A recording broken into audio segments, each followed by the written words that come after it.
બસ હવે આજ વાતનો ઝઘડો કર્યા કરતું. આખા 7 દિવસ થઈ ગયા આજે.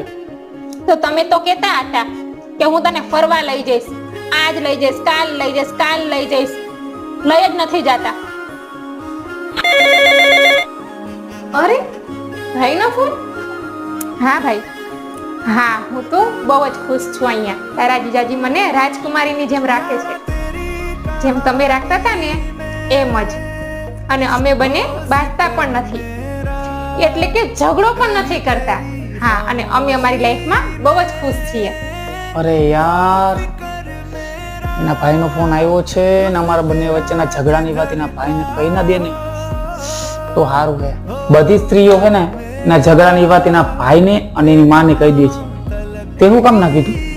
જ્યારે પ્રેમની વાત આપણા બંને વચ્ચે રહે છે તો ઝઘડાની વાત પણ આપણા બે વચ્ચે જ હોવી જોઈએ.